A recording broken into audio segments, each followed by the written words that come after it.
Treasure Island. Chapter 6. Levesey. When the boats went to the shore, I talked to Captain Smollett and Mr. Trelawney. There was no wind at all, so we knew we could not take the ship. Even if we wanted to attack the 6 men who stayed on the ship. Then we heard that Jim Hawkins was on the island with Silver and his men. We were very worried about him. I decided to take a boat to the shore with another man we could trust, called Hunter. When we reached the island, we walked a little way and then we found a small fort. It was big enough for about 25 people and was very well defended. It also had water. Then I heard a shout. I thought that Jim was dead. We ran back to the boat and soon returned to the Hispaniola. I told Captain Smollett and Mr. Trelawney my plan. We quickly put food, medicines and guns in the boat. At the same time, Captain Smollett and Mr. Trelawney said to Silver's men who were still on the ship, "We have guns. If you try to contact Silver, you will be dead." They looked very surprised. I then took the boat back to the beach with Hunter and another sailor called Joyce. We quickly took everything up to the fort, then I left Hunter and Joyce in the fort and returned to the Hispaniola. We knew that Silver had more men than us, but we also knew that none of them had guns. We thought that this gave us an advantage.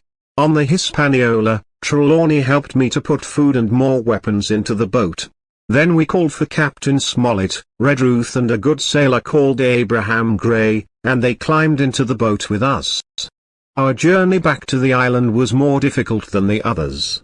There were more people and supplies now, so the boat was heavy and very close to the water. We had to be very careful to prevent the boat from sinking. The wind blew from a different direction, too, and we were not moving towards the beach near the fort. "We'll never get to the beach," I said. "We must keep in this direction," said Captain Smollett. "Work hard, be patient, and we will arrive." Then his voice changed. "The cannon," he called. I looked round and realized that the men we left on the Hispaniola were preparing a cannon. We were moving so slowly that we were not far from the ship. It would be easy for them to hit us.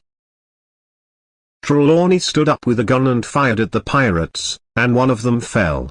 We heard a cry from the ship, and another from the beach. We saw that the other pirates were getting into their boats. "Go as fast as you can," said Captain Smollett. "If we don't get to the beach, we're finished." "They are only using one boat," I said. "The other men are walking to the beach to wait for us." "It's a long way for them to run," said Captain Smollett. "It's a race to get there first."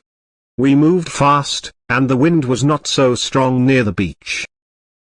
However, Trelawney fired his gun again, which made us all move to one side of the boat. It started to sink, but we were in just 3 feet of water. It was not difficult to walk to the beach, but we had lost many of our supplies in the water, including some of our guns. There were now voices in the trees and we knew that the pirates were near. We had to get to the fort before the pirates got to the beach. We all ran as fast as possible and at last we saw the fort in front of us. At the same time, 7 pirates arrived at the other side of it. The pirates looked surprised to see the fort and stopped.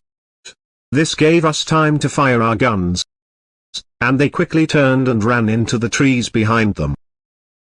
Before we could enter the fort, we heard another gunfire, and poor Redruth fell down. We quickly picked him up and took him into the fort, but it was too late, he was dead. Trelawney was very sad. Redruth had been a good servant to him.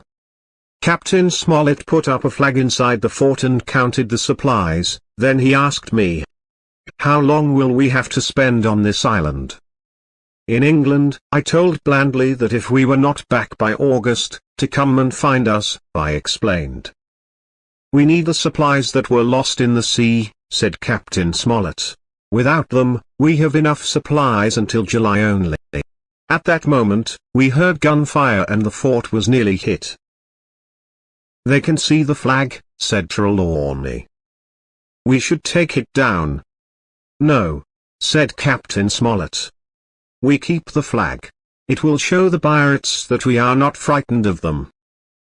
The gunfire continued, but it was almost impossible for them to hit anyone inside the fort. Just then, we heard someone calling. Doctor.